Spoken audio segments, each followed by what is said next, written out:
नमस्कार साथियों, मिधांस की कहानियाँ यूट्यूब चैनल में आपका हार्दिक स्वागत है। आज मैं आपको बताऊंगा गांधारी कौन थी। गांधारी गांधार राज्य के राजा सुबल की पुत्री और शकुनी की छोटी बहन थी। आज अफगानिस्तान का जो कंधार है वहीं पुराने ज़माने में गांधार प्रदेश कहलाता था।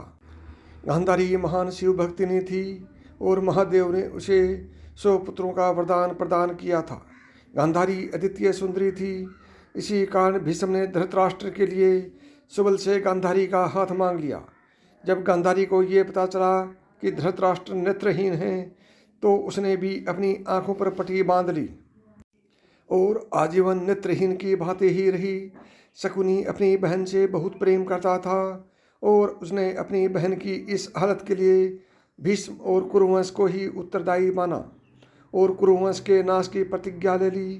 गांधारी कुंती से बहुत पहले ही गर्भवती हो गई थी, किंतु बहुत काल बीतने पर भी गांधारी का प्रसव नहीं हुआ। उधर कुंती ने मंत्र बल से युधिष्ठिर को प्राप्त कर लिया। इससे गांधारी इतनी क्रोधित हुई कि उसने अपने गर्भ पर ही प्रहार किया, जिससे उसने 1 मास के लोथड़े का प्रसव किया।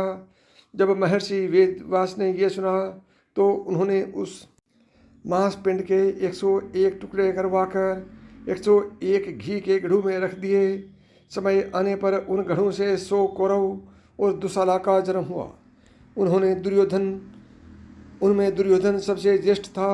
गांधारी का जीवन एक सच्चरित्र स्त्री का है। वो पतिव्रता थी, किंतु उसने सदैव धृतराष्ट्र और अपने पुत्रों को अन्याय करने से रोका। उसने कुंती के पुत्रों को ही अपनी संतान के समान ही प्रेम किया।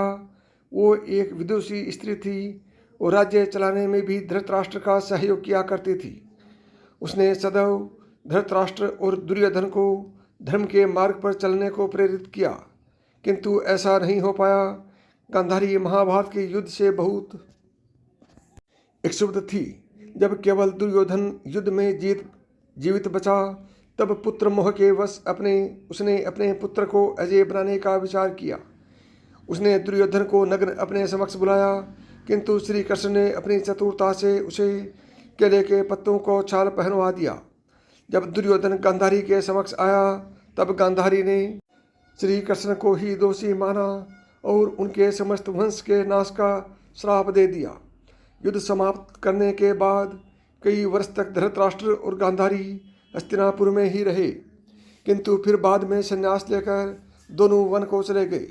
कुंती भी उनके साथ गई।